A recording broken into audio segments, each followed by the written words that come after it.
Hayi, sesindiqala i-meeting.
Noma kwa teno ngavakali nje muted.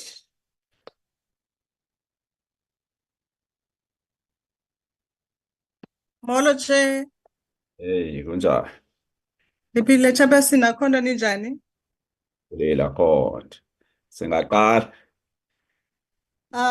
So far sisena 4 members. I'm sure the others will join us as we. Yeah, Okay. we have. Department ikhona. Yes, the Connie department. Oh, okay. Advocate lana khona. Ewe ungenile. Oh, okay. Ngenza Maybe. attendance. Okay. Yes, please. Problem there are a lot of meetings that are taking. I've just come out of from another meeting this morning.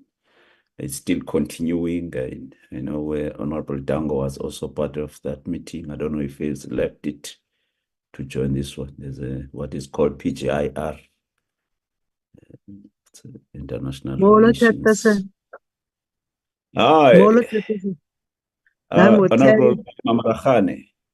Ngo-10 ndinomunye uMtifaneza. Yo. Ngo-10. Ke masiqale ngale. Recording in progress. Masiqale ngalena ye adoption of a report ke xa kunjalo. Basingangabi naye ikora. Chair, it's Honorable Tomo here again from Mpumalanga. I also have a sitting at 10. Oh, okay. Yeah. Welcome, Honorable Tom. Can we, Sis Grace, can we check with Honorable Dango? I know we're in another meeting together, so that we can start.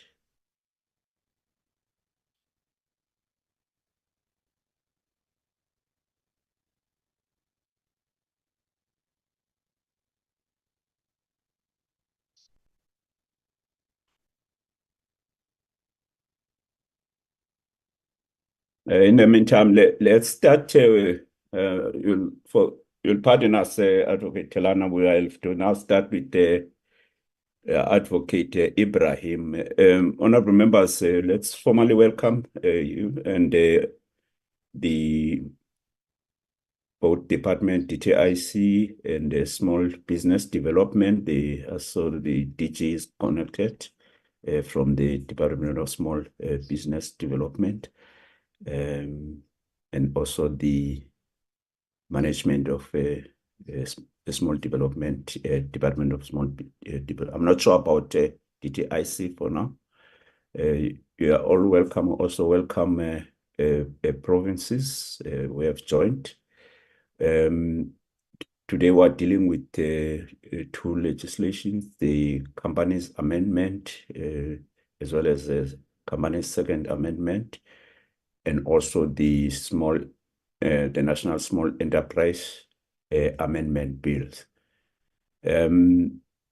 Initially, were to give an opportunity to Advocate Telana because she's also attending another meeting at 10, another select committee. But we will now start with the adoption of the 2 reports of the company's amendment, and then immediately thereafter we deal then with the National Small Enterprise Amendment Bill. The responses of the department on the negotiating mandates. We are also aware that some of the mandates came as late as last night, but we have spoken to the committee secretary that we should make a request to the chairperson of the National Council for the extension of time so that we continue again with the negotiating mandate process on the 26th. We move then getting the final mandates when we come back on the 16th of April, unfortunately. So there were some delays from the provinces in terms of submitting their negotiating mandates. As we were dealing, the honorable members last week with the company's amendment bill, there were some administrative issues that were picked up in the drafting of the bill that we're dealing with. Those are to be corrected as we agreed last week. So I will now give you opportunity because there are some slight developments that Advocate Ibrahim will be dealing with. And then as soon as she's done, then the committee secretary, Matia, will then take us through the company's amendment bill. We consider that, and then we vote on its adoption or rejection.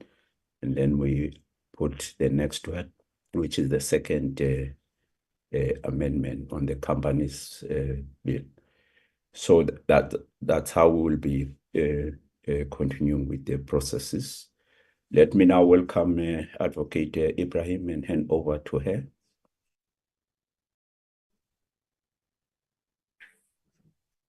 Good morning, Chairperson. Thank you very much to yourself, and good morning to all the honourable members on the platform, as well as our colleagues from the department and within the administration. Chairperson, following the meeting last week, we then sent a list of the proposed changes to the Bills Office. As indicated, I was going to double check with them that all of those changes would constitute administrative changes, meaning that it would not need to go back to the Portfolio Committee for consideration. And they indicated that indeed the changes that we proposed, which members will recall, was the correction of the spelling error, changing of some numbering to make things read easier, and then the change of the word refer to contemplated in 2 or 3 places is all in order. And what they will do, Chairperson, is that after the committee adopts the bill and the council then adopts, if that does indeed happen, before it's sent to the presidency, the Bills Office then makes those corrections because they are purely administrative in nature, Chairperson. So there will not be a version, what we refer to as a cleaner version often that members may be used to, because of course members will know that there is no C list that is prepared or D-bill that gets produced in a Section 75 process. So, Chair, indeed those amendments have been captured, and as indicated, because they're administrative, they will not feature on a new amended bill that the committee needs to adopt. So what the committee adopts is the bill that is currently before it. Thank you, Chair. Thank you very much, Advocate Ibrahim. Honourable members, are there any questions for clarity on the input of Advocate? None. Okay. At this stage, then I will allow Community Secretary, Madia, if could take us through the first bill, the company's amendment. Thank you, Chair. Do you want me to take the members through the actual bill or the report, Chair? No, the report. The report, okay. Yeah. Chair, should I read out the report? Yes, please. Okay. Thank you, members. Thank you, Chairperson. This is the report on the report on the Select Committee on Trade, Economic Development, Small Business Development, Tourism, Employment and Labour on the company's amendment Bill B27B 2023, dated today, the 19th of March 2024. The Select Committee on Trade, Industry, Economic Development, Small Business Development, Tourism, Employment and Labour, having considered the subject of the company's amendment Bill B27B 2023, reports on the bill as follows. Introduction. The company's amendment bill was passed by the National Assembly, referred to the National Council of Provinces for concurrence on the 30th of November 2023. The committee received a briefing on the bill from the Department of Trade, Industry and Competition on the 5th of December 2023. The purpose of the bill, the purpose of the company's amendment bill is to amend the Companies Act 2008 so as to insert certain definitions and to amend the definition of securities to clarify whether notice of amendment or memorandum of incorporation takes effect, to provide for the Commission to publish as prescribed the notice of the location of a company's records. Further, the purpose is to differentiate where the right to gain access to companies' records may be limited, to provide for the preparation, presentation, and voting on companies' remuneration policy and directors' remuneration report, to provide for the filing of a copy of the annual financial statement, to empower the court to validate the irregular creation and the allotment or issue of shares.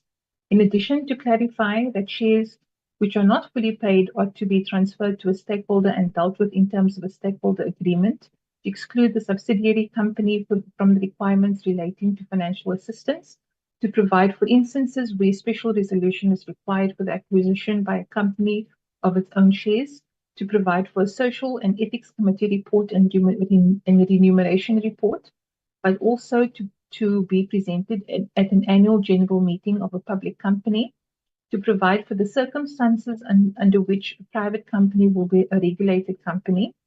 Further, the purpose is geared to provide for the publication of the application for the exemption from the requirement to appoint a social and ethics committee, to deal with the composition of the social and ethics committee, to provide for the preparation by the social and ethics committee of a social and ethics committee report as prescribed, to be presented at the annual general meeting or shareholders meeting as the case may be, to provide in respect of a private company, personal liability company, or non-profit company for the appointment of an auditor or at the shareholders meeting if such appointment is a requirement in terms of the Act.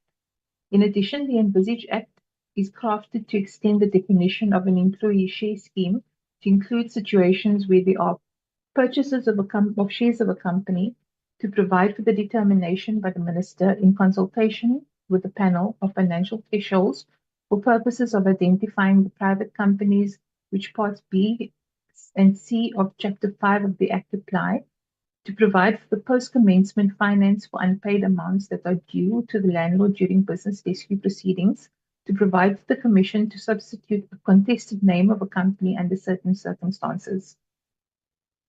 Finally, the purpose is crafted to provide for mediation, conciliation, and arbitration by the company's tribunal only in respect of the relief of or complaints in terms of the Act, to further provide for the operation and governance of the company's tribunal, to provide for pronouncements that may be issued by the Financial Reporting Standards Council, and to provide for matters connected therewith. Section 3, process follows. The committee invited public comment through advertisements in newspapers, via social media, and on Government and Parliament's website. The closing date for written submissions was the 29th of January 2024. The advertisement was published in all 11 official languages. The committee received submissions on the bill from the following stakeholders: Norton Rose Fulbright, Banking Association of South Africa, and the Johannesburg Stock Exchange joint submission, Cliff Decker Hofmeyer, Consumer Goods Council of South Africa, Congress of South African Trade Unions and South African Clothing and Textiles Workers Union joint submission, the Institute of Directors South Africa, the Institute of Directors of South Africa and King Committee, Law Society of South Africa, National Clothing Retail Federation of South Africa, SASOL, excuse me, Weber Wenzel, Association of Black Securities and Investment Professionals, and Just Share, Alan Gray, Computer Share, Center for Environmental Rights, South African Institute of Chartered Accountants, and the Institute for Directors of South Africa Remuneration Forum Committee joint submission, South African Reward Association, Western Cape Government, and Outsurance. The committee held public hearings on the 21st of February and received responses from the Minister of Trade, Industry and Competition on the 27th of February 2024. This was followed by responses by the Department of Trade, Industry and Competition on the 5th and 12th of March on the submissions received.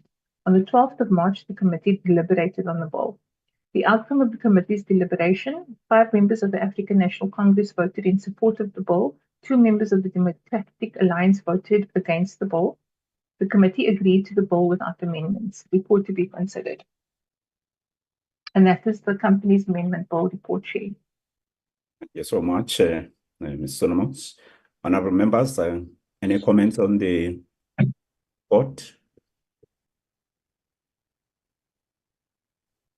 If not, can we then adopt the report? Those who agree, please raise your hands.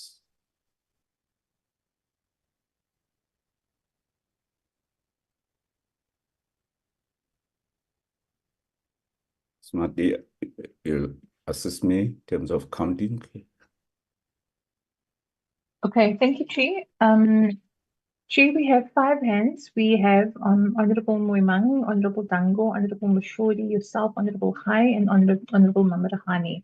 So there's 5 members in support of the bill, Chair. Yeah.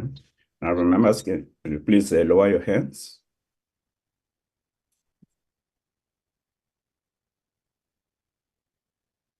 Trying to work out on this so that I can see. All right.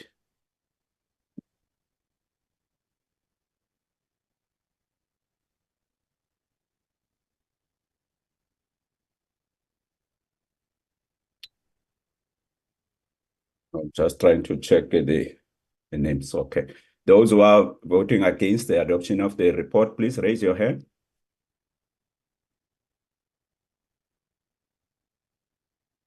Ms. Solomons? I don't see any hands, Chair. Okay. Those who are abstaining, please raise your hand. Chair, the abstentions are captured as follows: Honorable Lunt and Honorable Boshoff. Thank you very much. Please lower your hand, honorable members. The report is agreed to, honorable members. Thank you very much. The next one, Ms. Solomons. Okay, thank you, Chair. Enrique, if you can please fight the report on the second amendment bill. Thank you. Okay, thank you, Chair. The report of the Select Committee on Trade, Industry, Economic Development, Small Business Development, Tourism, Employment and Labour on the company's second amendment bill, B26B 2023, dated 19th of March 2024. The Select Committee on Trade, Industry, Economic Development, Small Business Development, Tourism, Employment and Labour, having considered the subject of the company's second amendment bill, B26B 2023, reports on the bill as follows. The company's second amendment bill was passed by the National Assembly, referred to the National Council of Provinces for concurrence on the 30th of November 2023. The committee received a briefing on the bill from the Department of Trade, Industry and Competition on the 5th of December 2023. The purpose of the company's second amendment bill is to amend the Companies Act 2008 so as to amend the time bars in respect of proceedings to recover any loss, damages or costs for which a person may be liable in terms of Section 77 of the Companies Act. Further, the bill aims to amend the time bar for the bringing of an application to declare a person delinquent in terms of Section 16(2) and 6(3) of the Companies Act and to provide for matters connected therewith. The process followed. The committee received public comment through advertisements in newspapers via social media and on Government and Parliament's website. The closing date for written submissions was the 29th of January 2024. The advertisement was published in all 11 official languages. The committee received submissions on the bill from the following stakeholders: IOD SA and the King Committee, the Law Society of South Africa, and the Western Cape Government.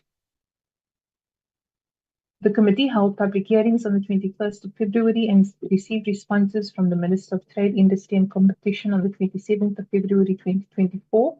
This was followed by responses by the Department of Trade, Industry and Competition on the 5th and 12th of March on the submissions received. On the 12th of March 2024, the committee deliberated on the bill. Outcome of the committee's consideration of the bill: 5 members of the African National Congress voted in support of the bill. 2 members of the Democratic Alliance voted against the bill. Conclusion: the committee agreed to the bill without amendments. Report to be considered. Thank you very much, Ms. Solomons. Honourable members, any comments on the report? If not, I then put a report for a vote. Those in favour, please raise your hand.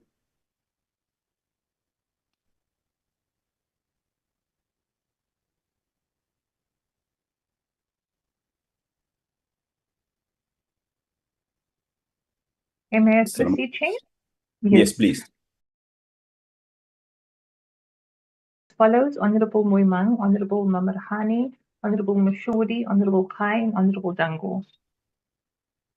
Thank you very much. Please lower your hands, honourable members.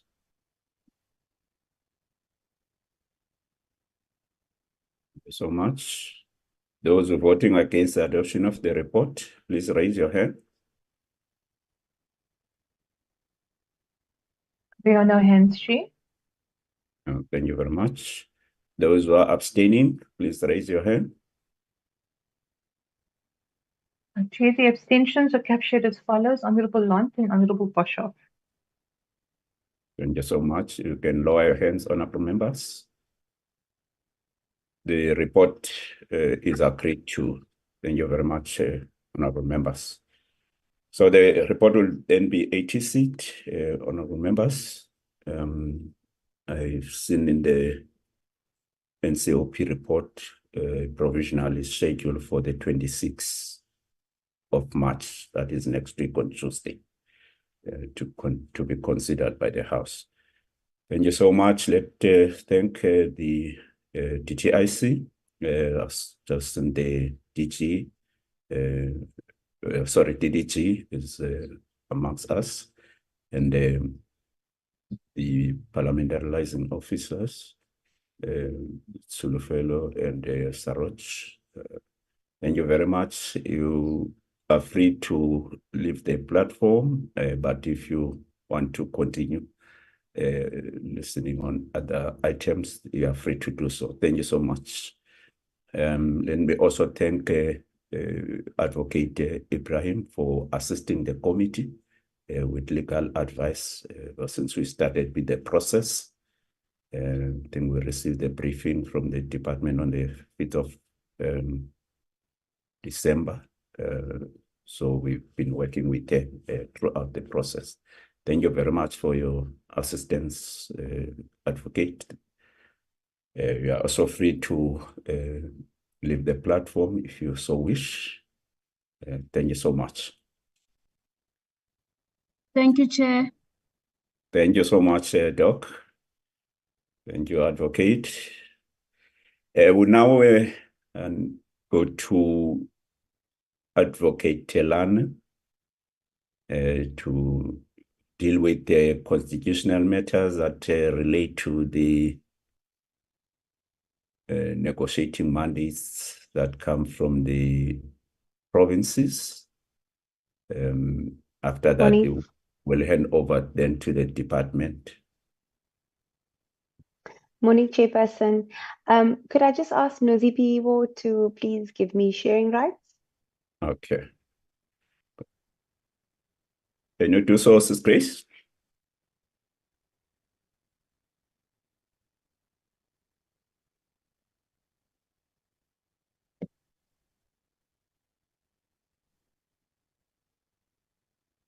In the meantime, while I'm waiting for Nozipiwo, Chairperson, you are aware that we received 5 provincial mandates, and we received 3 more provincial mandates last night at 7 p.m.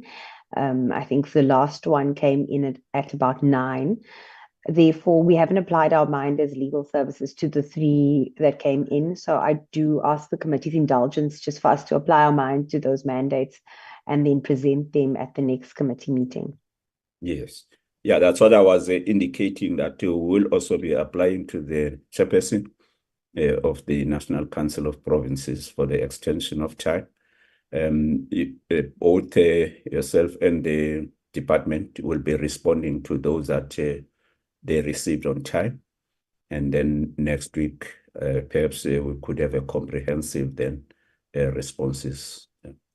Yes. With the hope that those outstanding province, I think so far it's only KZN, if I'm not mistaken, that Yes. has not yet.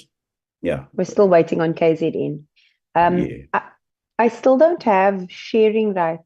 This Sis case. Grace? Oh, can you please give co-hosting to Chair, Advocate Karan? Chair, Grace is having IT challenges, and unfortunately, I can't. Myself and Enrico are both co-hosts, so we can't give hosting rights. Can I maybe ask that does Enrico maybe have access to the document that he can maybe project it, because none of us can give a hosting rights right now. Grace is just trying. I had sent it to Grace last night. Okay, can you maybe just send it to me quickly, because like I said, she's having IT challenges right now. Sure. Okay. In Parliament.gov.za, if you don't mind. Sorry about that.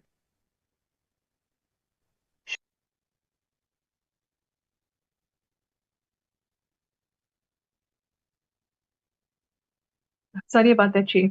No problem. No problem.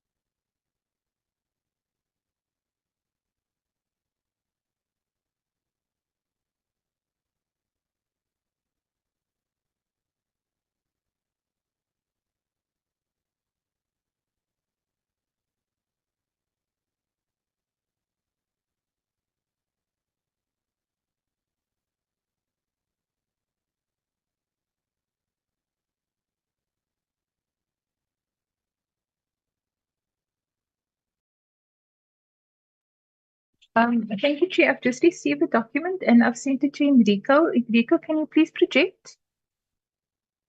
Yeah. Okay, Maria, I'll project now. Thank you. Sorry, has it been circulated to members? I did send it to Nozipiwo only at 7 last night, Chairperson. Oh, So no, I think I sent it at like 5 or 6 o'clock. I'm not too sure if she circulated It was to me. forwarded to Enrico and Madia and members, to everyone. Okay. No, Madia, that's you fine. do have it. Yes, I do. I'm looking at it now, Grace. Okay. Can you say it? Can you put it up on the screen, Mr. Bazia? It's a short document. Mm. Okay. So thank you, Ibrahim. So this is basically just a matrix of each resolution, each mandate from each province, and the date of the deliberation, and then basically what each mandate's report set out to state regarding the commenting period that they underwent and the public hearings and what came from those public hearings. Legal Services has solely focused on the legal issues in each report. They've left the policy consideration and policy issues and suggestions from various legislatures up to the department to respond to. So if I can take you through this very brief report. The first is from the Free State Legislature that's in front of you. The date of deliberation was the 1st of March, and the mandate is very clear that the Portfolio Committee on Agricultural, Rural, Economic Development and Small Business, Sports, Arts and Culture, as designated by the Free State Legislature, voted in favor of the bill. And these were the following issues raised in the Free State Legislature's report. The first issue was on Clause 4, Section 11(2)(a). They felt that there should be greater clarity on what constituted a transparent appointment process and that this should be included in the bill. However, Legal Services feels that this could be included in regulations, but it will take guidance from the department. The second issue that they had was also pertaining to Clause 4 of the bill, Section 11(2)(c). They felt that the minister should not have unilateral power to determine remuneration of directors. Legal Services then responded to say that this was not unilateral power, that the determination is done through guidelines and in terms of market value. If we can just scroll down a little. Thank you. The next issue was also pertaining to Clause 4. It was regarding Section 11(3). They felt that greater clarity is required on what scenarios or circumstances would warrant granting a High Court order to appoint the director not recommended by the board. And I think the committee raised a similar question in our previous meeting. And the basic answer, as per Legal Services advice, is that it was understood as advised by the department that as the agency will be a state-owned company, there would be a need to protect the state as a shareholder in terms of the Companies Act.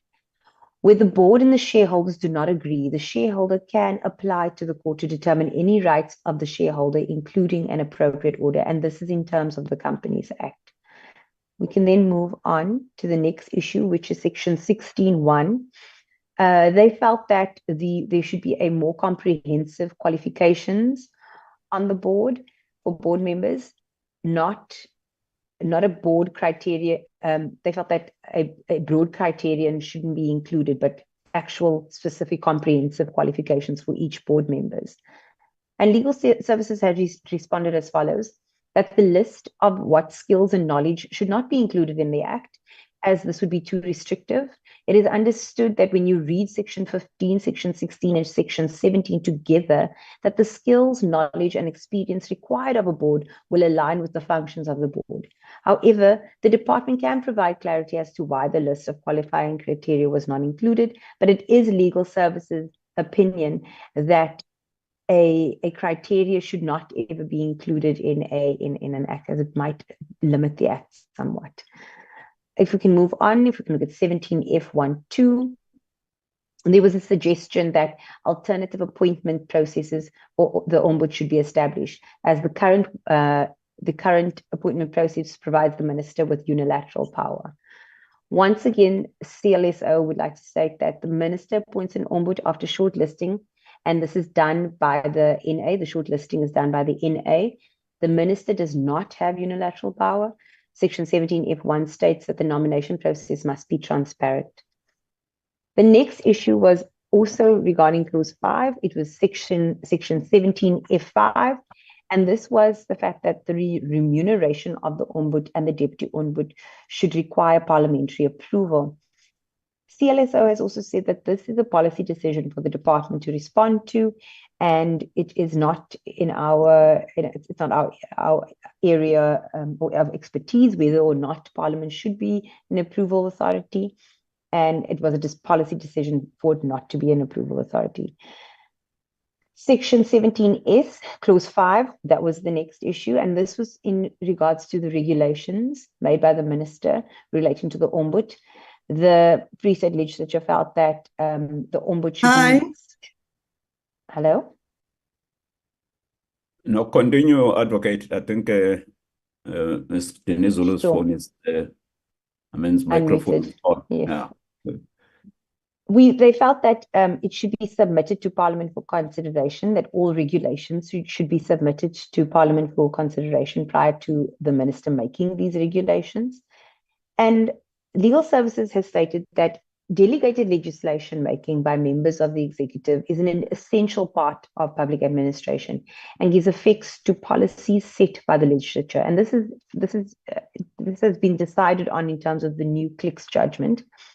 The second issue is that the legislature should not be overwhelmed by the need to determine minor regulations. And this is the Justice Alliance case. And this is sort of to justify why we feel that regulation shouldn't be submitted to Parliament for consideration in this instance. The next issue is in terms of Clause 5, which is Section 17Y.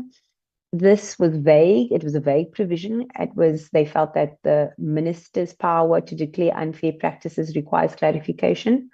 I do apologize that there is no response from legal services on this table, but I had updated the slides, the presentation, and basically the response, which I will circulate. Basically, the response is that this was dealt with in the portfolio committee. The bill previously contained a list of unfair practices, and this was removed from the Act. Now, the Act is very clear on what and how the minister will go about declaring certain practices unfair. Therefore, we do not believe, or it is our opinion that there is a need for extra clarity. It is very clear in what instances the minister may declare unfair trading practices. And we feel that the bill is constitutionally sound now that that section was removed, which actually listed what could be unfair trading practices. And that, as I say, was removed in the PC process, the NA process of the bill. If we could just move on to the Limpopo legislature. The deliberations took place on the 4th of March, and the mandate is as follows. The provincial NCOP permanent delegates to negotiate in favor of the bill, considering the input and comments from the public as attached on the report. And basically, the public inputs and comments did not relate to specific clauses of the bill. The comments were on logistics of the office to support small businesses and raised issues regarding red tape and the lack of access to funding, the high costs of tender fees, growing unemployment. And legal services did not feel that did not see any legal issues raised, and there were general policy considerations relating to small business. The third mandate is from the Mpumalanga legislature, and the deliberations took place on the 15th of March. The mandate is as follows. The Portfolio Committee on the Premier's Office, Finance, Economic Development and Tourism, after considering the National Small Enterprises Amendment Bill B16B23, confers on the permanent delegate representing Mpumalanga province in the NCOP the mandate to negotiate in favor of the bill. The majority of the stakeholders spoke to the practical aspects of the Ombud office and once again provided various suggestions or alternatives regarding the establishment of the national office. It also suggested that the bill clarify the voting rights of the CEO and the CFOs of the board. And these are all policy considerations or suggestions in terms of which the department can respond to. But there were a few legal issues raised, the first being regarding Section 11.2a. They felt that there was an interpretation issue, that the minister appoints the board on recommendation of the board after a transparent process conducted by it. They felt that this is a bit confusing as the board was not established as yet, but needed to make recommendations to the minister.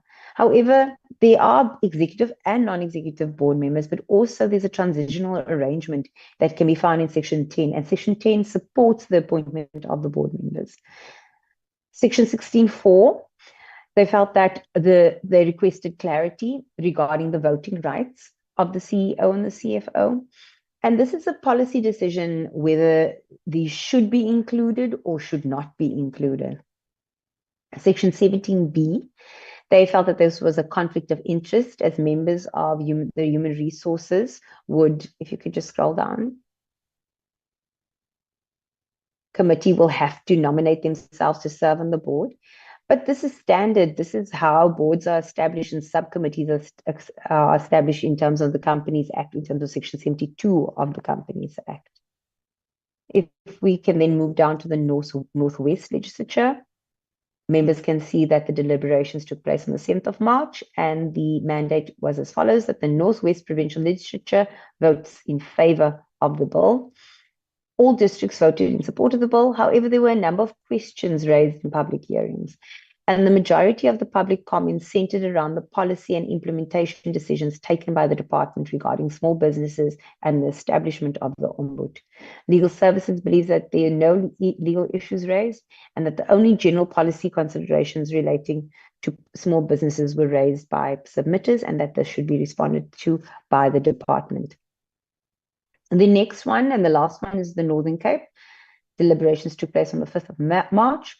The legislature votes in favor of the bill, and there are no written submissions were received, but the public hearings were held and the stakeholders recommended that non-governmental and non-profit organizations must also form part of the Cooperative Banks Development Agency and the Small Enterprise Development Agency. Once again, Legal Services would like to state that this is a policy consideration for the department to consider. Members, these are not the final mandates, but these are the mandates that we have received so far. Like I said in the beginning of my presentation, we received Gauteng's and the Western Cape and the Eastern Cape's negotiating mandates last night, and we will consider them and respond to the committee at a given time. Thank you so much. Thank you so much, Advocate. Honorable members, as I indicated earlier, that Advocate Telana will be joining another select committee that is dealing with the electoral bill, amendment bill. So we'll give an opportunity to members to ask questions or clarity on the presentation. Perhaps if Mr. Bazia, you can put it up again so that members can refer to it. Because some of us did not check, because this morning, as I was indicating, I had to attend another meeting. So they didn't check what came in before I went to bed. Yes, and I went to bed. I do apologize, Chairperson, that we sent it this late. It has been a little, we've been under the pressure with this bill somewhat, and I'm sure the department can relate because the mandates have come in drips and drabs towards the end of the term. Yeah. No, we understand. Members, are there any questions for clarity? Maybe you should go up the first page, Mr. Bazia. Is that the first page? Yeah, no, that is the last page. Just go to the first page.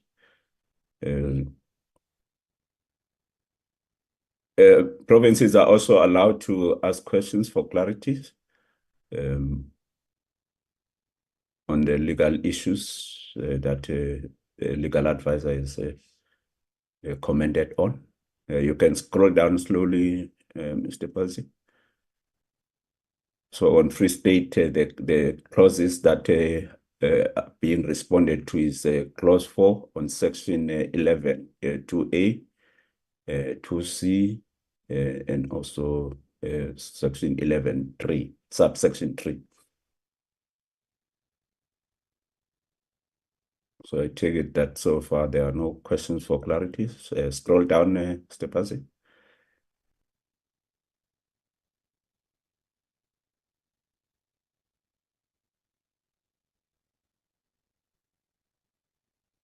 Okay.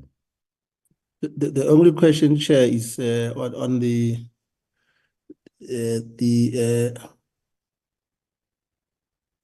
parliamentary legal advisor indicate that the department must provide clarity as to why they did not give more elaboration on the qualification skill.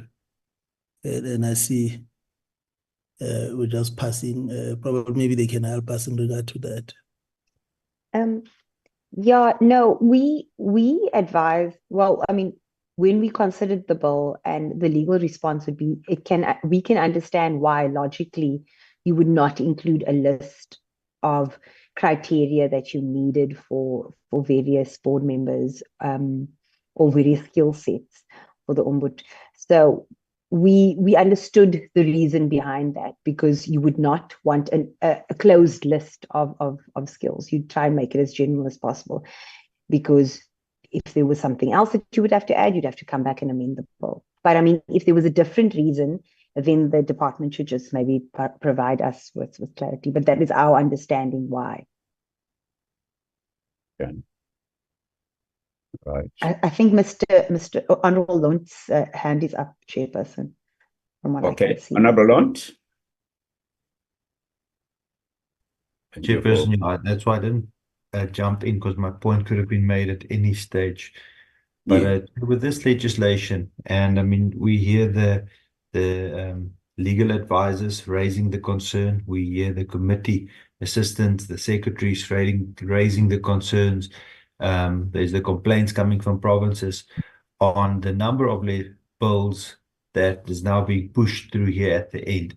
And I've just sent a legal opinion that one of your colleagues, Honorable Dodovu, received about legislation being done in such a rush at the end. And I did not send it to everybody, but I sent it to both you and Honorable Moimang, who's the chairpersons of the committee. You please take note of it, because this is what we have been flagging from the beginning, that we need to do proper legislation, not push it through and make any mistakes. And there's now the first piece of legal advice to another colleague that I'm sending to you and Honorable Moimang, so that you can read it in your leisure time, and then hopefully apply the same to this committee, so that we do not sit with a situation where we are forcing legislation through here on number 99 and maybe making a mistake or two. Thank you. Thank you, Honorable Lunt. I've quickly read what you sent to me, but I'll respond after the department has made its point in terms of the processes that we have followed as we're processing this legislation. Yeah, I will respond after. Yeah, you can scroll down. Are there any other comments? I know honorable members, including honorable members from the provinces, that some of us are seeing this presentation for the first time. So there will be another time next week on the 26th, where we'll be then going through the comprehensive, which will also include other issues that are raised by other provinces. Hopefully by that time, KZN would have also submitted their negotiating mandate. And then if there are issues or proposals that they're making, the CLSO will also respond to those. And Indeed, also Chairperson. department do the same, yes. So they will still so you'll have this document now, and then you can go through it, but then you'll also receive a comprehensive one, which include all the provinces' comments and the comments of the CSNO. Yeah. Yes, and Chairperson, we will strive to include Gauteng, Western Cape, and Eastern Cape by tomorrow, and hopefully circulate it way in advance before the next week's meeting. All right. The next meeting. Thank you so much. All right, then you are free to go. Thank you, Chairperson. All right. Thank you very much. You can take it down, Mr. Bazia. And now I will hand over to the DG of the Department of Small Business Development. She will introduce her delegation and also indicate will be taking us through the responses of the department. But as I was indicating earlier, this is more like a preliminary responses. We'll be expecting comprehensive responses on the 26th. Yeah. Over to you, DG Manzini. Thank you very much, Chairperson, and greetings to all the members on the call. The presentation will be made by DDG Delwa, but I just would like to give some opening remarks by also indicating that we have come a long way from the drafting up until the finalization, the consultation and the public hearing processes. And again, also thank you that we have traversed the path together, firstly with the Portfolio Committee on Small Business Development, providing technical support where needed, since the bill process dictates that once tabled, it is driven by the legislative arm. And again, the latest support has been through the National Council of Provinces, where again, we provided technical support without dealing with the content of the bill. Honorable members, we received several written comments, except the comments from the South African Reserve Bank's Prudential Authority. Other comments were not substantive nor in contrast with the bill. We have also responded to this committee on the written inputs. As recent as yesterday, we were still engaged in responding to comments and Western Cape Provincial Legislature, Western Cape. And again, like it said, some the other mandates we were still receiving as late as yesterday. Chairperson and honorable members, if you will permit me, I would like to make general observations on the type of comments received. And this will assist what I'm doing when we get to the actual presentation. Most oral comments did not relate to the legislative provision, but complaints related to service delivery in our agencies, as well as the local economic development offices. And other comments included one like your lack of budget that is allocated to the LED officers, lack of access to finance, CIFA follows same rule as commercial banks, high interest rates. There were also concerns about the combination of existing SEDA officers and thus a reduction in the number of offices available to support small enterprises. Also, a lack of protection against foreign business owners. Compliance with the COIDA was also a concern, which is COIDA, the Compensation for Occupation Injuries and Diseases Act. Also, lack of support to persons with disabilities. Issue of the red tape in ensuring compliance with regulatory requirements, high cost of tender fees and renewal fees, growing employment on especially youth is problematic, lack of cooperation with local government, access to safe and affordable business premises that allows for access to clients remains a problem. And the issue again of the crime and gangsterism is a problem, and reporting to SAPS does not help. These are the issues that were raised, and also the need to support to ensure compliance to minimum product standards. And again, some of the general recommendations that were made were one, the issue of the rollout of mobile officers to support small enterprises, the manner and pace at which the SETFA, which is the new entity offices, will be rolled out to provinces will determine the success of the merger of the entities. Also need clarity on the classification of the different size categories of small enterprises. The need to quicker turnaround on application for funding and condition should be lower than for banks to support the development needs for small enterprises. Again, SETFA also to include your CIPC and SARS. Local government should also be able to assist small enterprises so that small enterprises do not have to travel far to get certification for compliance to tender. SARS must work with local government. Again, on the issue of the TREP programs, we need to improve to align with the needs of small enterprises, especially the issue of the turnaround time. And again, we undertake to take these comments into consideration as we undertake our pragmatic review as part of developing the strategy for SETFA, the entity that will emerge following the NCOP concurrent on the bill and the subsequent signing into law. Again, Chairperson and honorable members, let me allow the next presenter to take you through in detail on the written and oral comments, as well as the comments in the provincial mandate. I thank you, and I introduce DDG Telwa to quickly take us through the presentation, the comments on the specific section and what were the issues raised, and again, the way we have responded. I thank you. DDG Telwa, through you, Chairperson. Thank you so much. Over to you, DDG. Thank you, Chair, and good morning to the honorable members. I think also similar to the previous presenter, I just realized I don't have sharing rights for the presentation. Okay, but have you shared the presentation to the committee assistant or committee secretary? I want to believe that the department has done so, Chair. If I can just confirm. Mr. Bazia, do you have the, here's it. Yeah, okay. No, it can't be on, that one is a parliamentary one. The one from the department, Mr. Bazia. Morning, Chair. I don't have the one from the department. I only have the mandates and the reports, Chair. Oh, okay. Chair, I have Yeah. not received the one from the department. The one that they are doing now, I have not received it.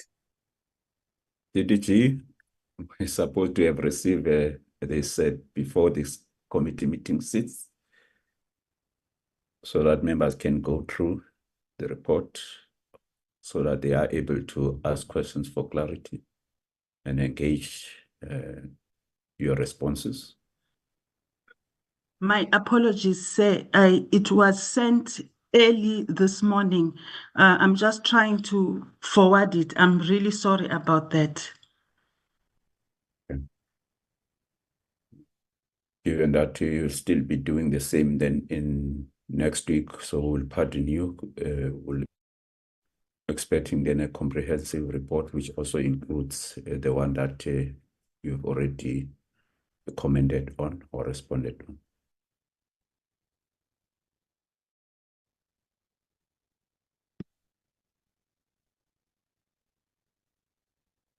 My apologies, Chair, once again.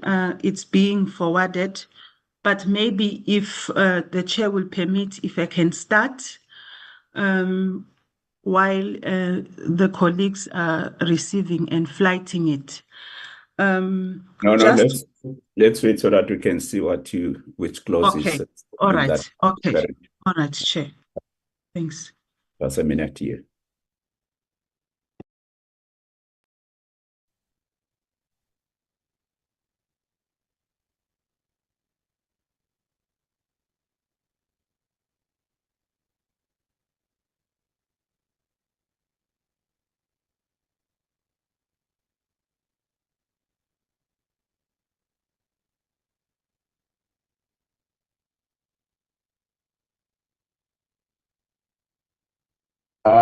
Chair, I've forwarded it to Madia and to Sister Nizu. Okay. Ms. Denizo, can you forward it to Mr. Bazia, please? I'm still waiting for it. It's not showing. Okay.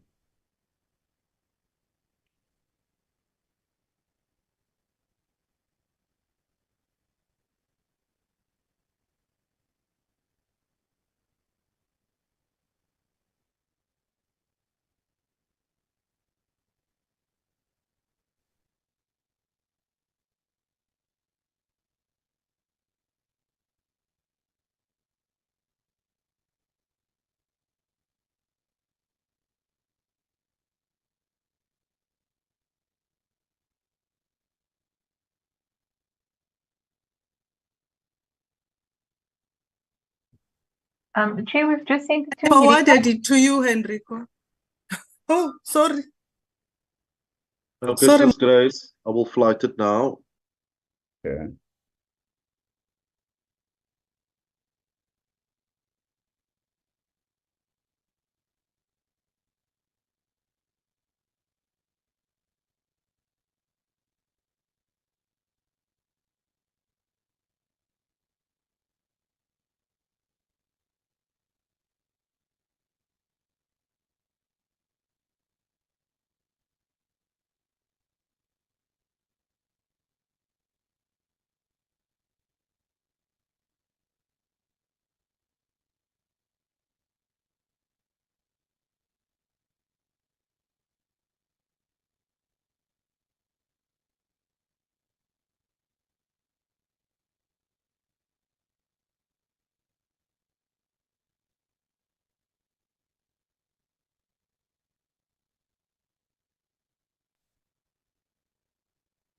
Can you make it the full slide?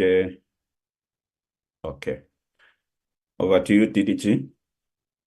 Thank you very much, Chairperson. If I can ask the person to move straight to slide 35 Chairperson, you will recall that previously we have dealt in this committee with the written comments that we have received.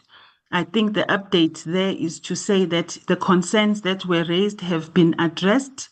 So there are no longer any issues in those areas.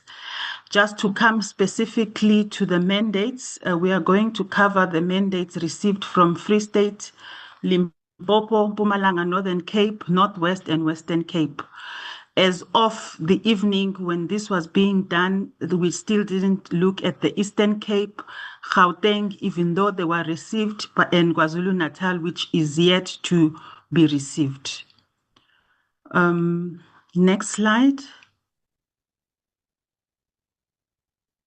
I think, Chairperson, with your permission, I will also skip the general comments, which the DG has touched on, coming from the different mandates, and will only focus on the slides that deal specifically with the clauses. So if you can move to the next slide, I think. Chairperson, if I may, I have the mandate from Gauteng with me. Should I forward it on to the No, we all have the all mandate. have it. Yeah, Thank all you. of them. It's just except the KZN. It's just not they arrived late, so they didn't have time to go through them and then make their responses to it. So it will form part of the responses that will be receiving on Tuesday. Chair, Yeah. I'm sorry, we just received the mandate from KZN this morning. I've already forwarded it to Enrico and to members. No, we're not going to deal with them now. We're only dealing Okay. now with responses to those that were received on time. All right. Then everything else, including those that will be responded to, will be in the same document, but that the focus now will be those that have submitted late. But there will be one document with all the provinces and the clauses and sections that they've made comments on in terms of their proposals, and then the responses of the department on all of them. But then the focus next week will only be on those that the department did not have a chance to respond to because they were submitted late. Provided that the chairperson then also agrees to the extension of the period. Yeah. Continue, DDG Delmo. Thank you, Chairperson. If you can scroll to slide 39, that's where we'll start. Sorry. Sis Grace? Sis Grace? Chair? Earlier on, we were told that we have a technical problem, so no one could give the co-hosting rights. Oh, they can give, Madia can give her the hosting rights. Because I cannot open, I've got a small screen here that I cannot work on.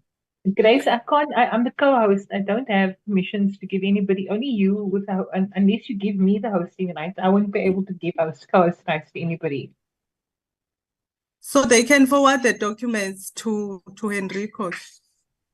No. Chair, So that she Chair, can run. She can this is- run the. Chair, She can sorry, run but the On a presentation. point of their order, own. Chair. On a this is point of getting order. embarrassing, Chairperson. I mean, Absolutely. and I mean, this Zoom works the same on a small screen and as a big screen. It doesn't suddenly work better if you're on a big screen. No, It's the- I've got a load It's the shedding. user capabilities, not the screen.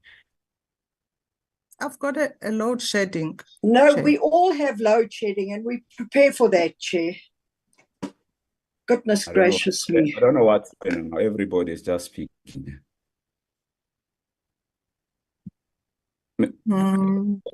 Enrico, can you? Oh, DDG, can you take us through slide 39, please?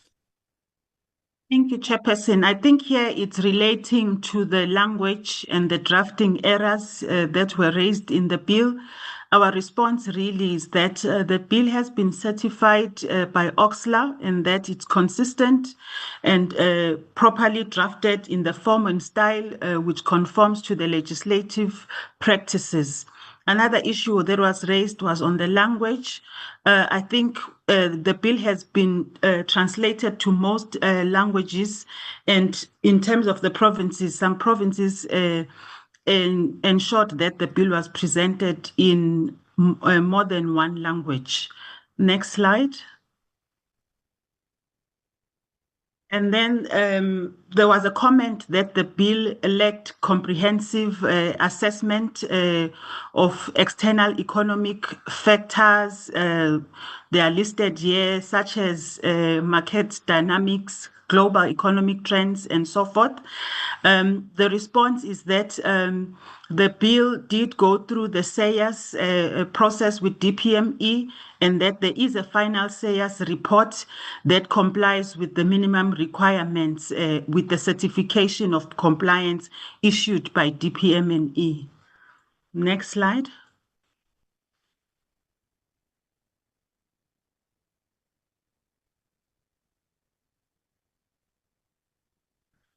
Next slide, please.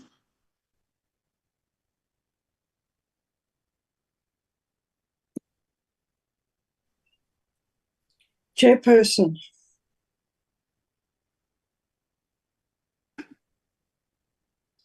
Chairperson.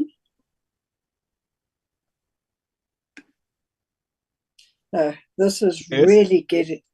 Chair, really, it's time that the people that work as hosts listen to what the presenter is saying so that we can move. We've been sitting from 9 o'clock and actually nothing has been reached at this point in time. I think you as chair must have a discussion with your staff members to find out what is wrong. If they don't have the right resources to be able to assist the presenters, then that has to be looked into as well.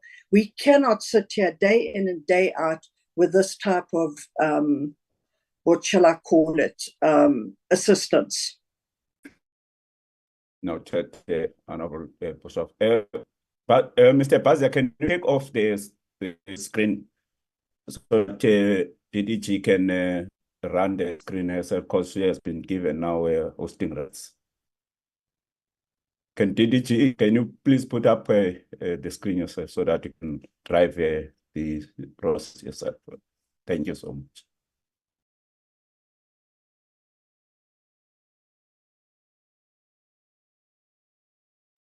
Thank you, Chair. I think I'm sharing now. I hope you can see.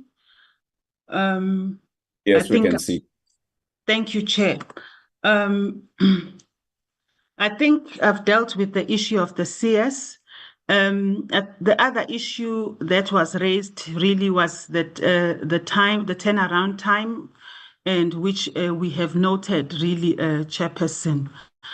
Then on the next slide, the issue that was raised was the small enterprises not being represented in bargaining councils, but being bound by agreements reached at national level, but also that the bill is silent on incentives for small enterprises. The response really here is that the intensive incentives and program interventions don't need to be included in the legislation, but need to be aligned to policies, which I think to a certain extent we've tried to do.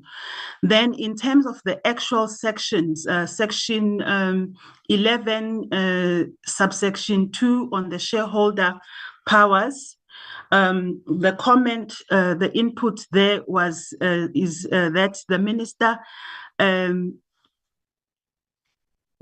appoints the board, the issue that the minister appoints the board on the recommendation of the board after the transparent process has been concluded. The issue here is that there won't be a board to recommend to the minister. So our response there is that in addition to section 11.12 and the position of the provincial committee, it's pointed out that a provision has been made in the bill for the transitional arrangement that will deal with the fact that this will be the first board to be appointed. So the transitional arrangement will ensure compliance with the requirement for transparency as well. The next point is also on the powers or shareholder powers. The bill must clearly define it's stated that the bill must clearly define the process for the appointment of the board members, including specification on remuneration to prevent unilateral control and ensure parliamentary oversight. The criteria and scenario necessitating the High Court order for appointing director not recommended by the board must be provided for in section 11.3. Our response is that in line with section 68 of the Companies Act, the memorandum of incorporation will provide more details on the appointment of the SITFA board members. The bill already requires accountability by the minister for the remuneration levels informed by best market practice and applicable guidelines. So section 11.3 counters powers of the board and strengthen the shareholder accountability as represented by the minister. The provision also ensures good governance. The next one on the agency powers and functions, the comment is that this section should be expanded to include the agency's role in fostering economic inclusion. This involves promoting participation and development of small enterprises in areas that are previously disadvantaged or less formal. Supporting a wider range of entrepreneurial activities and contributions. Our response here is that currently government policy allows for the special treatment of small enterprises in historically disadvantaged areas. Several programs are already in place and more are being developed to ensure that we address these sector-specific needs in the ecosystem. Section 16, subsection 4, the composition of the board. The view of the CEO and the CFO as members of the board, it submitted that the bill requires clarity on their voting rights, stating that the CEO is responsible for the appointment of the CFO, which does not make the CFO a voting member of the board. It's further submitted by MEGA that only the CEO should be an executive director with voting rights. With voting powers to the exclusion of the CFO who should attend board meetings by virtue of his position in the entity. The other issue is the provincial committee noted that both the CFO and CEO and CFO are members of the board by virtue of their position, but does not have voting rights. The recommendation is noted. Section 16, subsection 4 states that the CEO and CFO are executive members of the board, but does not deal with the voting rights. The voting rights will be dealt with in the memorandum of incorporation. The next session deals with MEGA submitted section 17B, create a conflict of interest in that members of the Human Resource Committee will have nominated themselves to serve on the board, which could be biased and also against the principles of good corporate governance. The recommendation is to delete inter alia to make recommendations to be appointed to the board in terms of section 12, subsection 2A. Committee, however, noted that subsection 17B is in line with the latest governance structures of boards and does not support the MEGA proposal. The response is that the objective of section 17B is to ensure alignment with the latest governance structures of boards.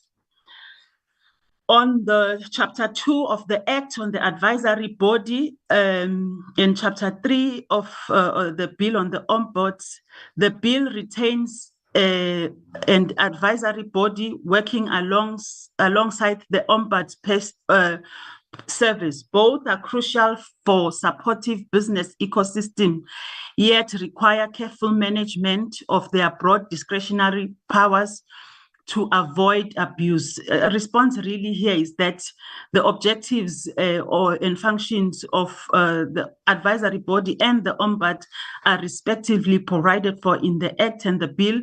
The objective of the advisory body is to represent the interest of small enterprises and make recommendations on their development needs to the minister, whilst the Ombuds, on the other hand, deals with business-to-business disputes. On the appointment of the Ombuds and the Deputy Ombuds, the comment is that the appointment of the interim Ombud leadership should be limited to 90 days. The bill must specify the required qualification for the Ombuds and the Deputy Ombuds, mandating a law degree and a significant experience in the relevant fields, clear guidelines on their appointment, emphasizing transparency and parliamentary consultation are essential. The response is that the bill provides that the minister must appoint the ombuds within 90 days and may appoint the deputy ombud within 90 days. The minimum requirements are set in the bill for the ombuds. It's legal training, appropriate experience, and possession of knowledge of the small enterprise, trade and industry, finance, or economic sector. The bill also requires a transparent nomination process. On remuneration of both the ombuds and the deputy, the comment is that it should align to the public service level, not exceeding level 15. This alignment will ensure that there is consistency within the public service standards. The bill does make provision for the minister to consult with the Minister of Finance on the remuneration of the ombuds and the deputy ombuds. This will ensure that the process remains aligned to the public service standards as well as fiscal responsibility. On the powers and functions of the ombuds, I think section 17G, subsection 7A to C, the request is to specify timeframes for actions taken by the ombud. The current the submission is that the current wording is vague and allows too much discretion, leading to possible delays. Also a request for a structured approach, including regulatory timeframes set by the minister, is recommended. The bill currently provides that reports, findings, recommendations, or determinations be made as soon as possible. If we need to put timeframes, we may need to put those in the regulations that will be applicable to the ombuds. On the overlapping jurisdiction of the ombuds with other ombuds services, the suggestion is that the bill integrates other ombuds services and appeal mechanism into its scope. The response really is that a lot of care has been taken to ensure that there is no overlap. This has been provided for under different provisions in the bill. 17J allows the ombuds to dismiss complaints if it's more appropriate for the complainant to be dealt with by another alternative dispute resolution process or the courts. Section 17X enables the office to take any steps in line with Intergovernmental Relations Framework Act 2005, Act number 13 of 2005 to facilitate, promote, and establish interagency collaboration, coordination, and the rest. or with institutions such as Competition Commission, Consumer Commission, the Companies Tribunal, and the Companies and Intellectual Property Commission to avoid the duplication of services and ensure optimal utilization of existing alternative dispute resolution services. Clause in the Bill 17M, determinations by the ombuds.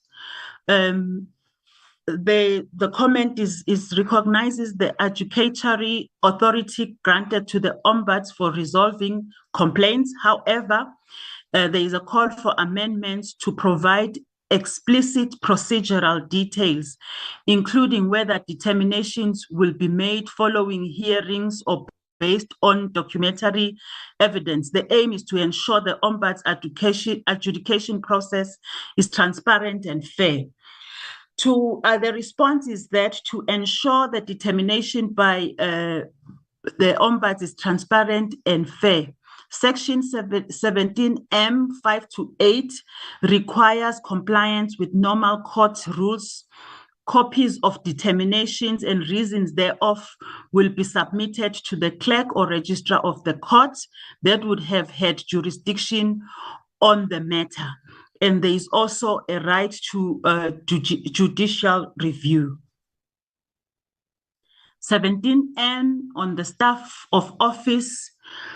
It's recommended that the staff remuneration be kept within the Ombud service, be kept at level of chief director. This policy would uphold fiscal responsibility and align with existing public service pay scales, ensuring fair and sustainable compensation practices. As indicated earlier on, also with the Ombud's remuneration, it will be similar.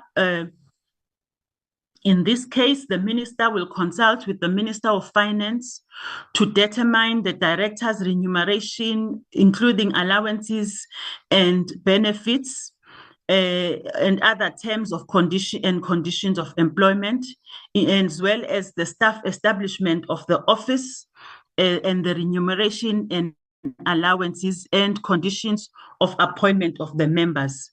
Really, the aim here is to ensure that we are good governance and the alignment of remuneration policies across government while ensuring fair and sustainable compensation practices.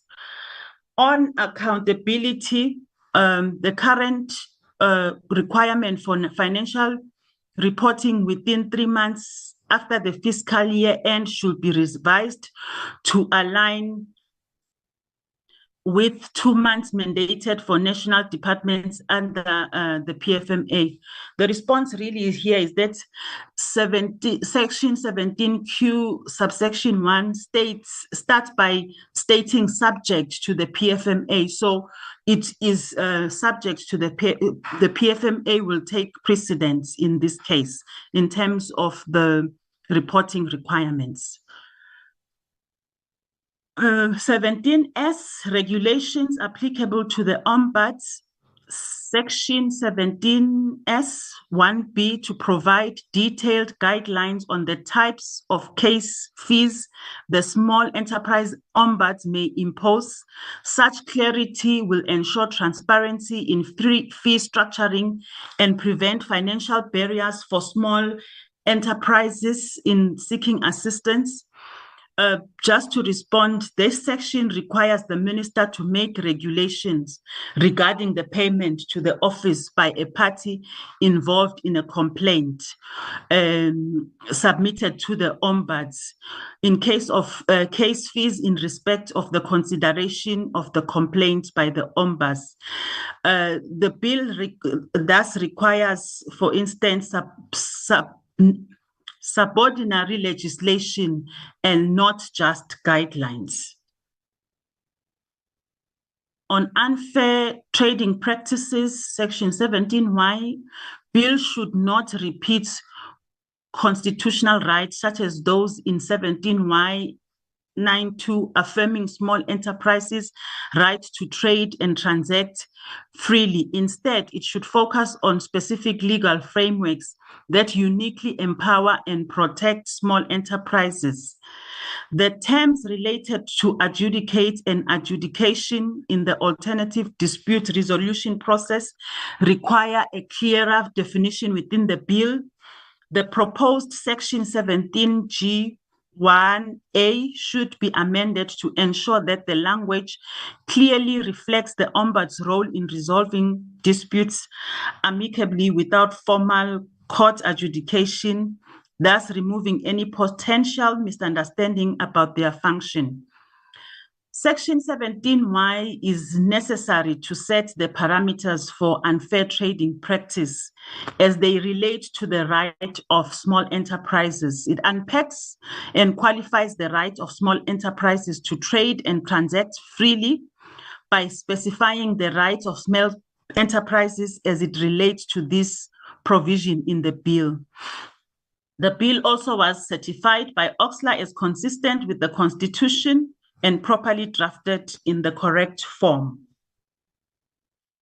Section 15 of the bill and Section 20 of the Act. The proposed Section 15, especially 15.4, requires setting of service standards, including timeframes for the agency to consider and provide financial and non-financial support.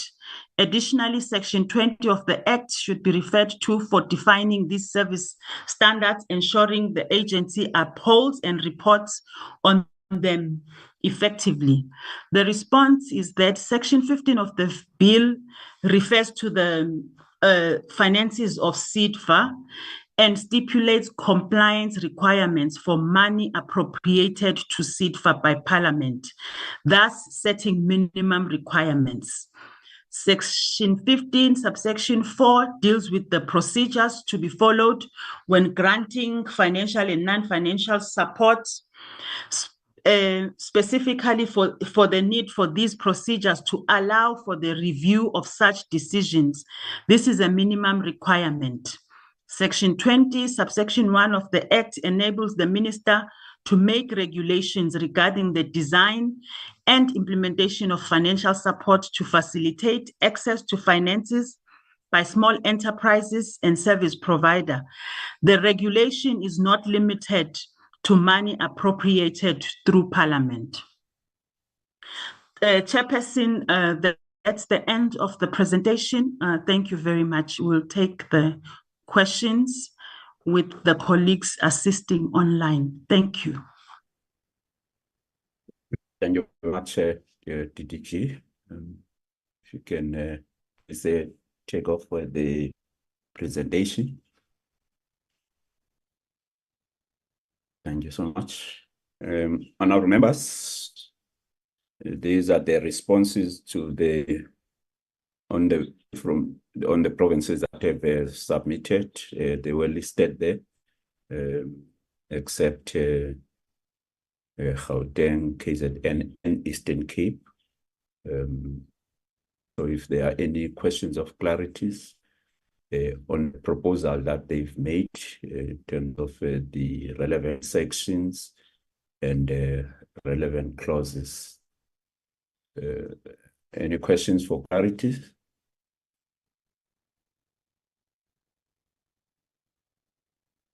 I see the hand of Honorable Boshoff. Sorry, Chair, that was a hand earlier on. Oh. Sorry. Oh, okay. Okay. Any questions, honorable members? Including honorables that have submitted their negotiating mandate, and if would like to ask questions for clarity in terms of the proposal that we've made. If you need clarities on those, especially those provinces like Free State, Northern Cape, Mpumalanga, Limpopo, Western Cape, those provinces that, but also there will be opportunity when members have been able to go through the presentation and compare what they have submitted in terms of their negotiating proposals and compare it with the responses. Honorable Lonta, your hand. Yeah, Chair, your last part covered me actually. My hand went up before that. I mean, it's always better to not do this in a piecemeal way. And I'm sure I can just imagine how you are feeling, having been thrown in front of the bus by some of the officials today. That we need to make sure that we have these processes structured. It's not like it's the beginning of the term, it's the end of the term. So when the negotiating mandates were submitted, we got the responses now. I'm sure this will all be communicated back in writing so that we communicate that with all our colleagues, including those that's still missing. But those that's still missing, what's the deadline that you then put for that to roll out? Because as you know, time is really running out. And as I said to you earlier, I did send you that legal opinion that we're probably going to trip over ourselves here, Chairperson. But if we can just get guidance on that road ahead. Okay. Department, with regard to the Eastern Cape and and Gauteng and KZN, because the committee secretary has confirmed that KZN has also submitted now.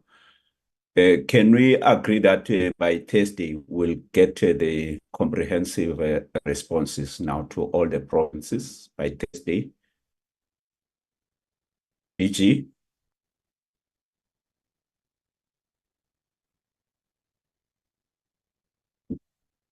DG Manzini? Yeah, thank you, Chairperson. Yeah, I'm struggling again with connectivity. I might have missed that. Apologies, Chair. Yeah. No, I was checking now that there are those outstanding provinces who submitted their negotiating mandate late. Will you be able to give us comprehensive responses to now all the provinces by Thursday this week? Yes, Chairperson, we will definitely be able to do so. Thank you. All right. Yes. Okay. Then, committee secretaries, please make sure that honorable members receive the copies of the responses, but also the provinces as well receive copies of the responses from the department, and also Advocate Telana also made a commitment that by tomorrow should be able to provide us with responses on the legal and constitutional matters. Now that so far there are no questions for clarities, I of the view that members will need time to go through those responses, compare them with the submission made by the provinces, and will be in a position to engage next week on Tuesday. Is that correct assessment, honorable members? I take it that we agree with that. I just want to go back to the point that was raised by Honorable Lond. Just as a start, I just want to indicate that we running this process according to the rules and the legislation. If you remember, honorable members, where we received the briefing on the 6th of February this year, after the presentation, the minister made opening remarks. The DG, I think, took us through the presentation, introducing the bill. Then there were questions for clarities. The minister responded to those, and the DG and the official then responded to those questions for clarity on the 6th. We then tabled the letter from the chairperson of the National Council of Provinces which was written to him by the Speaker of the Western Cape Legislature. We had already also tabled the legislative program. If you can go to the videos of that, they are available on the website of Parliament, the video gallery of the website of Parliament. You just write a select committee on trade. It should show you all the meetings of this committee. And then you go to the one that was on the 6th of February. And then you listen to what happened on that particular day. We amended the program as a result of that letter from the chairperson of the National Council of Provinces, as a request from the Speaker of the Western Cape Legislature. I read out the relevant section in the legislation, which is in terms of, in the rules, in terms of 219. It's this part, Honorable Lond, is also in the letter that you've sent to me. I did read this part. Generally, the legislative process is for the Section 76 bills is 6 weeks.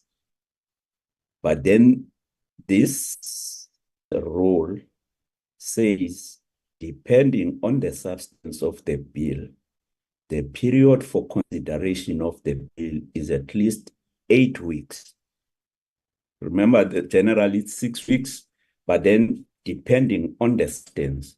So we are not sure whether the bill has a particular substance or not, but we had to err on the side of caution and allow the 8 weeks process. So that's why we extended the process to last week of March, if you remember, in that particular meeting, so that we don't limit to 6 weeks, we take it up to the 8 week. And then we responded as such to the chairperson of the XCOP, who then responded to the Western Cape Legislature. So we revised then the program to accommodate the 8-week legislative cycle. Then, in terms of the program that we revised, we were supposed to have the negotiating mandate on the 6th of February. Then there was a letter now not addressed directly to me by the chairperson of the portfolio committee of the Western Cape, indicating that the legislative process that they need to be embarking upon, public hearings, advertising, and they indicated that process would they will be ready by the 19th, which is today, to submit the negotiating mandate. So we responded. We tabled that letter in the committee meeting. I can't remember now the date of that meeting, but it's one of within this period. We agreed to that. We did not have the negotiating mandate on the 16th. We revised the program and sent it to provinces as well, in allowing that process. Because other provinces did not write for the extension. It was only the Western Cape. So we had to accommodate the Western Cape request. Yeah, so I'm saying that we've been sticking to the rules, but also now that still even within that 8 weeks, it is clear that you won't be able to meet. We will have to go beyond the 8-week legislative cycle. Because it says that in the event that the substance of the bill requires more time than the 8-week So which is clearly now it's more than the 8-week period. He said the chairperson of the council may, at the request of the chairperson of the relevant committee, which is this committee. So that's why when I observe that we're not going to, we have to now, because we did not receive all the mandates, it means therefore the 8-week period is not enough. So I then asked the committee secretary to write to the chairperson of the NCOP for the extension beyond the 8-week cycle, meaning that we will be continuing next week with the negotiating mandates. Then we can only then receive the, because after next week, we go for the constituency period, which starts on the 2nd of April. It ends on the 15th of April. And then we will be expecting then to be dealing with the final mandates on the 16th of April.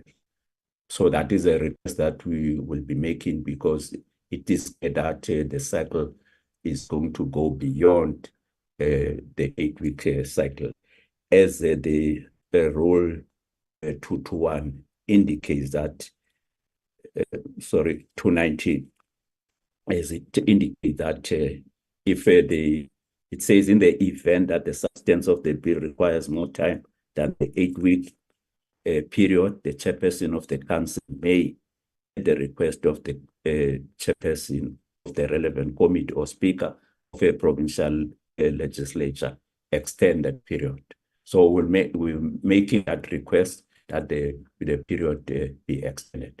So I'm responding to the concern that was raised by the Honorable Lord, that we are within the rules. We are not operating outside the rules. We're guided by the rules of the council. I don't know if there are any further comments from members. So every time there have been requests for extension, we have been acceding to those requests. And to such an extent that now it has arrived at a stage where the chairperson, according to the rules, himself now will be also making further requests to the chairperson of the council, because it's clear that we won't finish this legislation by next week. So we are doing everything within the rules of the council. Thank you. So if there are no further comments, honorable members, I will then stage then go to the DG for comments, and then we will release the department and also the provinces, and then we will then deal with the adoption of the minutes, and then we adjourn the meeting thereafter. DG?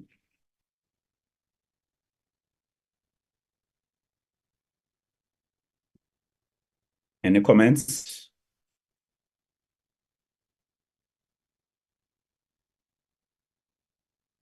Can you hear me, honorable members? I can hear you. Yes, Chair. We can hear you, Yes, Chair. sir, we can hear you. Right. All right, no, that's fine. I was calling for the DG, then I thought maybe I'm talking to myself, nobody can hear me. Yeah. No, I just wanted that assurance. I don't know if DG earlier she indicated that she's got connectivity problems. Or if not, if we're unable to get hold of her, I don't know, DG, you want to make any comments?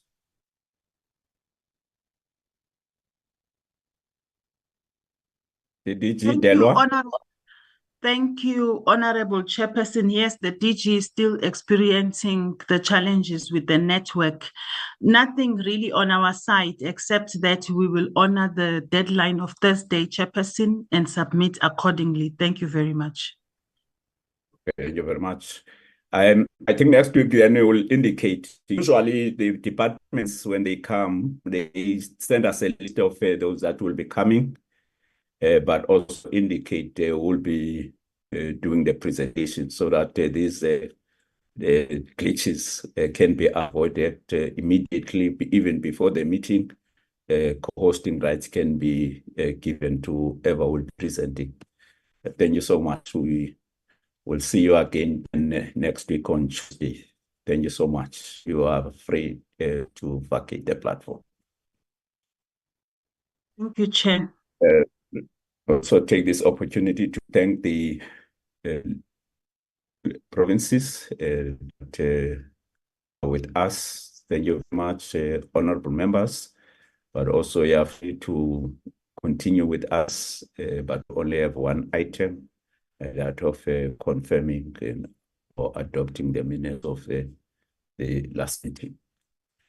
Thank you so much. Mr. Bazia, can you help us with the minutes?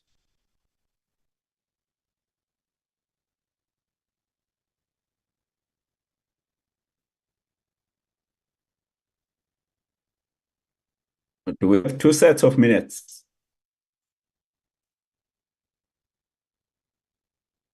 I see this one and the Tuesday, the 5th. There should be also It's one set of minutes, Chair. So the one of the 12th one ready. Yes, Chair. No, they are ready, Chair. If I don't know, let me just write it quickly. Okay. Maybe let's deal with the one with the 5th in the meantime. If there were, I was of the view that the one of the 5th were adopted last week because They we had were. all the time. Yeah, Yeah, they were that's adopted. They were adopted. It's just one set of minutes that we still need to adopt. It's the 12th the 12th of March. If I may just write those minutes, Chair. Okay.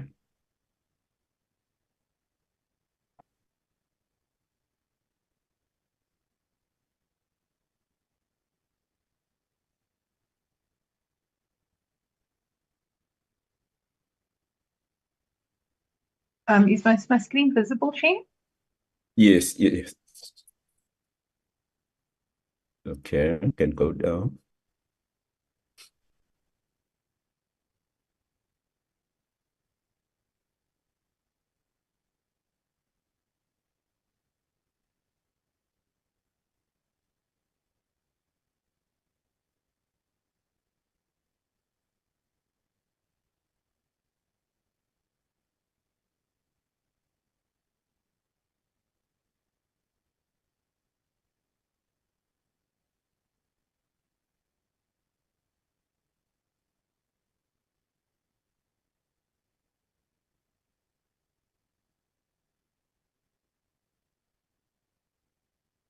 So much.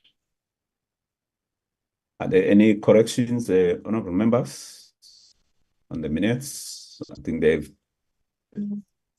Can you put them up again, so they just disappeared? In case honorable members want to make corrections. Okay. Are there any corrections? Not, can we have a mover and the seconder for the adoption of the minutes of the 12th of March 2024?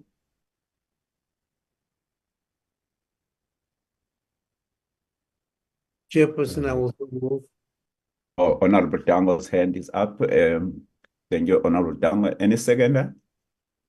I second Honorable Chairperson, Honorable Moshood. Thank you. Thank you very much. Seconded by Honorable Moshood and Honorable Moimang. Any counter motion? None. Thank you so much, honorable members. Are there any announcements, committee secretaries? Chair, No, Chair. Sadi, from my side, Chair, Sadi, from my side, we did also circulate the report that we prepared for public comment. Oh, yes. So I don't know if members have time because we did circulate that report to members last week. So I don't know if members just want to consider it today or maybe when we come back, members just have maybe more time to go through the report. Oh, okay. Maybe I take it that maybe it was for noting because it's more of information and a process kind of a report. The processes, I think it's for noting mainly if, let's say for argument's sake, there's a case to be made against the bill that we passed. So that information will be made available for such. So for now, it's for information and noting. I think we regard it as such. Otherwise, we appreciate the report. Went through it. It covers all the processes that we've dealt with, the proposal that were made by the stakeholders, the responses of the department on the proposals that were made, and all the processes related to this legislative process. Unless members would like to have it formally adopted, but the one that is going to be ATC are the ones that we've already passed. I mean, we have already adopted. Any comments? No comments. Any other announcement? Dinozolo, thought you were saying something? No, Chair.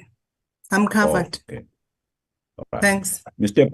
Bazia, can you please follow up on the issue of the monies for the visas to Germany? I was referred to yourself. Yes, Chair. Morning, Chair. I have sent an email out to Mr. Daniels. He said I must just speak to the lady at members facility, which I did send an email, sir. Yeah. So I'm All just right. waiting on the response, Chair, and then I will get back to Chair. Yeah, no, we can't be subsidizing government.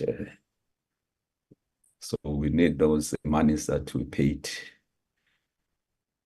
And now the time is Yes, going to I'm one of them, and I've been waiting. yeah.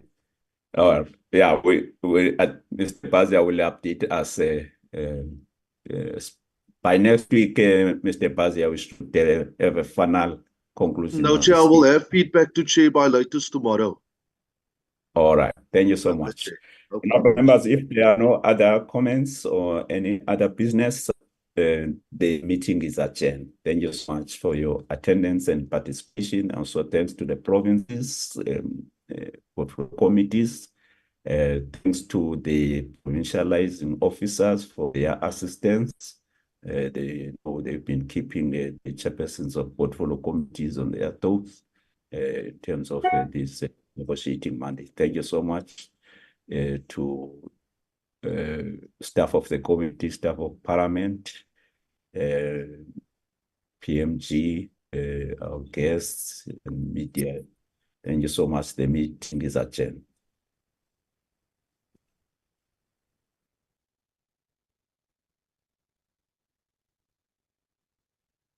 Recording stopped. Thank you, Chair. Thanks, Chair. Bye.